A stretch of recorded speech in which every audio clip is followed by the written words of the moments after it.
We got Adam Piccolotti back here on the program. He's going to be taking on former UFC lightweight champion Benson Henderson at Bellator 220 on April 27th. Adam, how are you, man? I'm great. I'm very great. I bet. Thanks for having me on, man. Appreciate it as always. No problem. It's always great talking to you. I got to ask, after that win over James Terry, were you expecting a fight like this? Because this is a huge opportunity for you.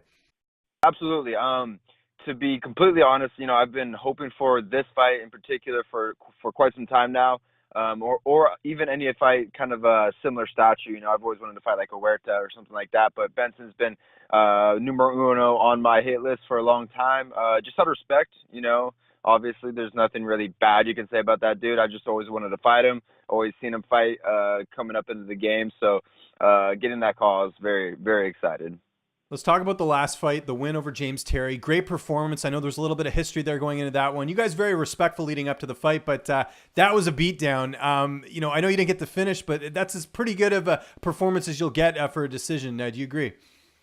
Sure, yeah. There's definitely a lot of good things that I really liked about that fight. There's a couple things I didn't like about that fight, but that's the game. You know what I mean? I'm a perfectionist at heart, and so there's always going to be places where I can criticize myself a little bit. Was there anything that surprised you about James in that fight? He's a very durable guy, obviously. That was number one. Yeah, just the durability, man. I feel like I really hit the guy hard, and just his tenacity to keep coming back, and not even just to still be there, but keep coming forward. I was like, damn, man, this guy ain't gonna quit. So that was the number one. And not to say I'm surprised, because I don't want to take anything away from him. I already knew he was a tough guy, but just actually to experience it and go through it was a little bit like, damn, yeah, this fool keeps coming. So Benson Henderson, we know all about him. I mean, the guys he's fought, the career that he's had already. We know his wrestling. How do you look at this matchup, comparing your style to his style? This is a matchup of who shows up. 100%. I feel that I'm very confident in my skills. Right there with his striking to the grappling to his wrestling. I feel like we're pretty well matched all the way around. Of course, everybody's going to feel that they own the edge, and I do feel like I own the edge in this matchup, as crazy as that sounds to some, but, those who know. But it's just going to come down to me having to put it together better than him on the 27th. And training camp at AKA, how's all that going? Getting to, train with some really great high-level guys ahead of this matchup. Sure, it's great. It's always great out there, the iron sharpens iron is no joke out there at AKA. And we've been pushing, I'm in the thick of it, I'm calling you this morning trying to bring all my A game energy, but yeah, we're definitely in the middle of this intense, grueling, long training camp right now. Does it help that, John Fitch is getting ready for his fight as well? I mean, there's a lot of guys right now, I'm sure, in the gym that are, prepping for fights, and so you're getting a lot of different looks. Yeah, John's the major one, and it always helps when you got somebody, going to war with you, so having John there for the past two actually it's been money, it's been something I've really enjoyed. Of course, working with John is not necessarily enjoyable sometimes, but that's in the best of possible ways, So it's been good. The only people I'm missing is my Russian compadres, having Khabib not have a camp right now, for obvious reasons. It's been kind of a bummer, but that's almost more just because I like the guys, I like hanging out with them. I've still been getting amazing training. Is Islam Makhachev at the gym right now, or is he also away? Nah, he's away as well. Yeah, it's usually bummer. like Okay. I usually get one or none. I mean, I usually get them all or none of them, and that's kind of what's going on right now. Okay, that's good to know. How about the cut? How's that going? I know, 55 is never an issue. Yeah, it's easy. It's easy. I'm glad to be fighting at 55s. We've talked about it in the past, doing all these catchweight things, and 55 is my home, so I'm very happy, and I'm right on track. And who's going to be in your corner for this fight? It'll be the same three. I got Raul Castillo, Crazy Bob Cook, and Hector Fernandez. How do you see this fight playing out? Benson's really tough to finish, and I know, you can finish fights. I mean, we've seen it before, not in the last one, but obviously you have, put on some pretty good finishes. How do you see this unfolding? Yeah, I definitely, I know it's going to be a chess match. I know there's going to be a lot of back and forth in a sense, and looking for the finish is going to obviously come from me on the top. If I can flash this guy, I'd be so excited. But I mean, so far only Rafael dos Anjos, right, has ever done it to Benson. But we're always looking for it without seeking it. I'm going to be putting my hands on him. I'm going to be putting my kicks and my knees in his face. And if I can drop him, if I can stun him, then I'm for sure going to be able to choke him. So it's going to be coming down to putting together enough damage on him in order to finish him off. Is there one past opponent or maybe one training partner you've worked with that reminds you of Benson at all in terms of comparisons? Um, I mean, God, not really. I guess you would say Josh Thompson just because he's so scrappy and like all over the place, and I kind of see Benson in the same light.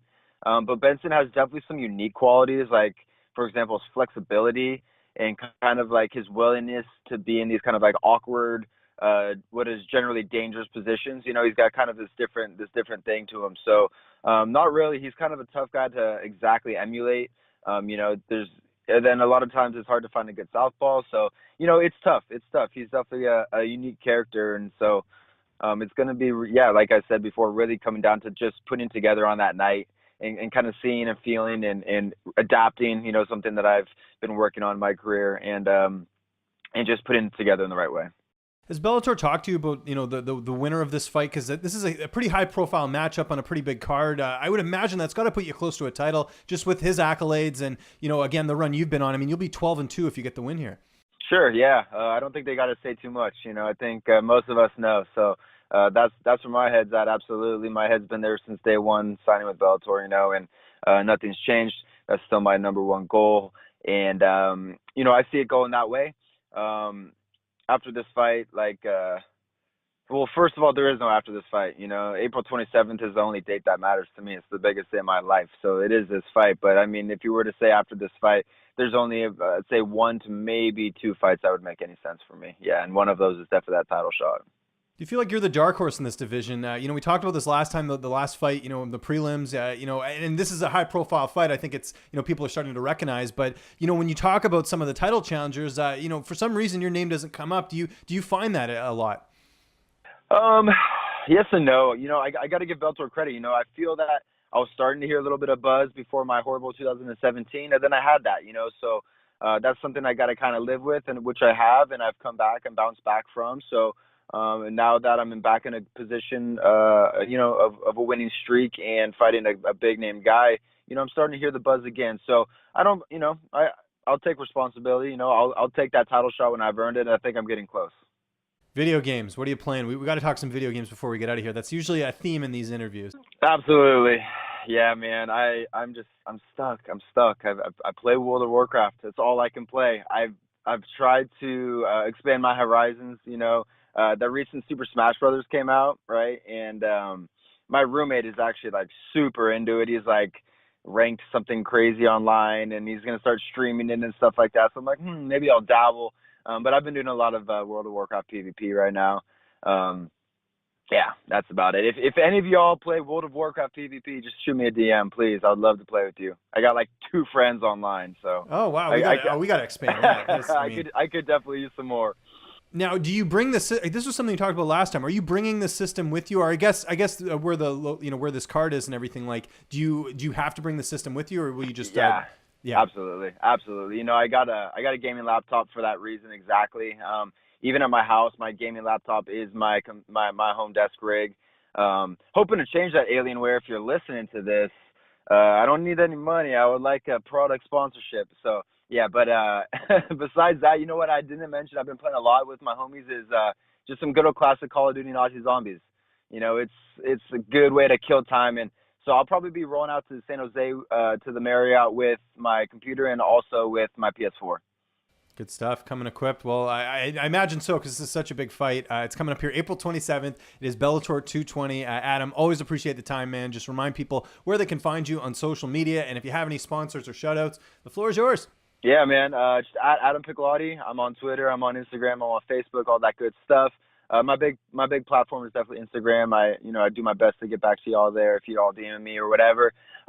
Sponsors number one, and like always, is On It. They've been like so solid for me from the beginning. I got a couple new additions being Verdura Construction, Haslam Bay Goldworks, Team Terminator. You know, some of these local brands that have been with me since day one too. That like it really just means the world to have the support of these small companies. Clinch Gear, I always love you, even if I'm not wearing you. So all these guys out there, anybody that wants to support, and if you guys are interested, i.e. Alienware, hit me up via the socials.